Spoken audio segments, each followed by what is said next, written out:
what is up guys, no? Meron tayong Lucy na enduro type, pero ang ganda ng gulong niya. Hype sa gulong, Sineos KR2, ayun, KRY 200. So tara, taas.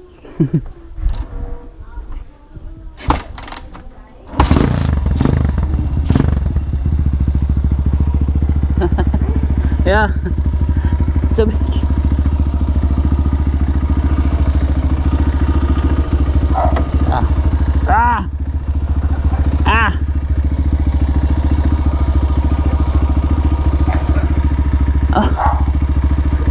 yeah, I go.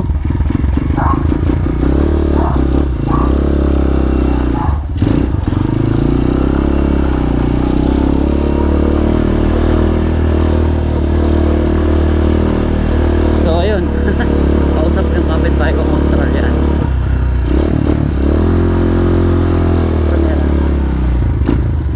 Taas niya, tapos ito ng hatak. Kinuha ko lang yung camera sa bahay kasi saka itong langis.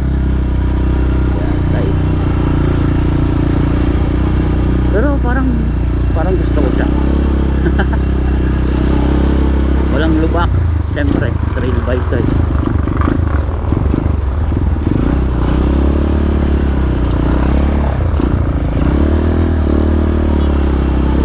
So okay na okay, 200cc.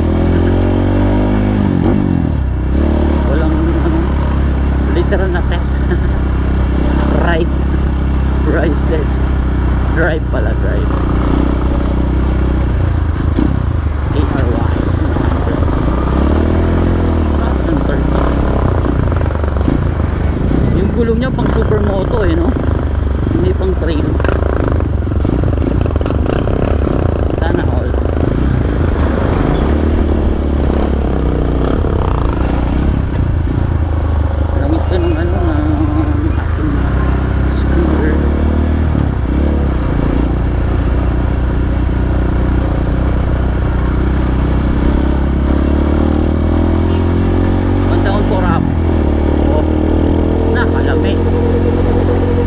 Dalhin.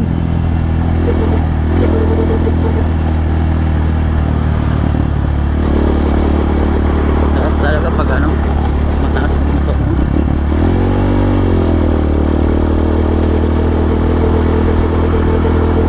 Pero kahit pa paano abot ko siya. Tingkayad lang. Kasi nakamodified na yung pati yata siya nito. Ang takas siya. Pero abot naman.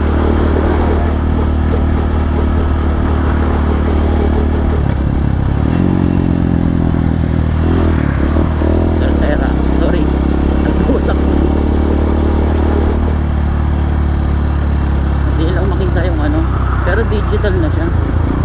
Digital yung dashboard. Kasi may protector pa sa handlebar protector. Ganda. Hindi mahirap hanapin yung neutral niya. Hindi kagaya ng mga C200X. Hirap hanapin yung neutral. Ito hindi. Eh kasi marami na napalitan. O, tingnan nyo, wala mo. Hand grip. Tapos yung clutch and brake lever. Ayun. Brake fluids. Ano yun? Marami na napalitan. Na-modified. Na-upgrade na. Sorry. Babawas ako lahat.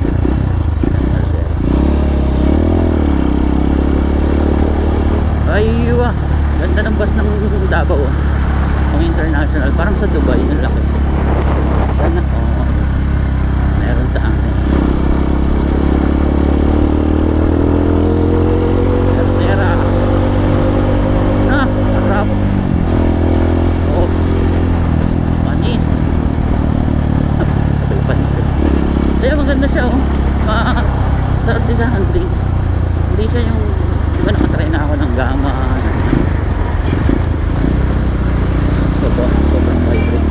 Ito mild lang siya. Meron normal na ano, pero hindi ka maiinis sa vibrate.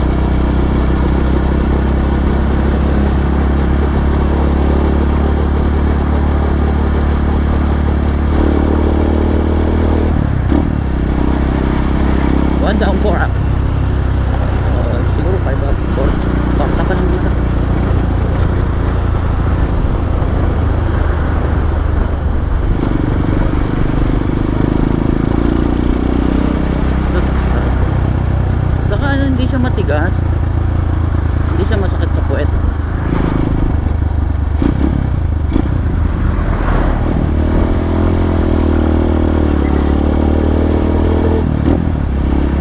Sarap bomba kasi ganda ng tunog ng ano, yung muffler niya.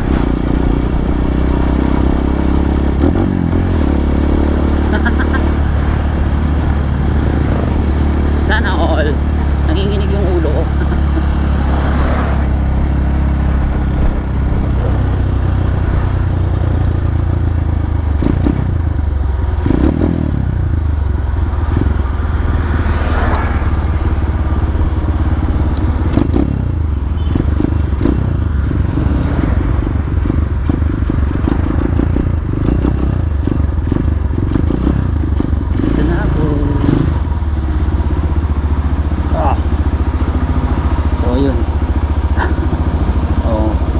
Lang pero abot naman.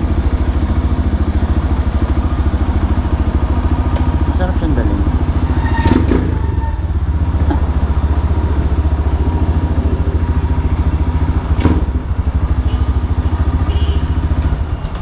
So yun ang KRY 200cc.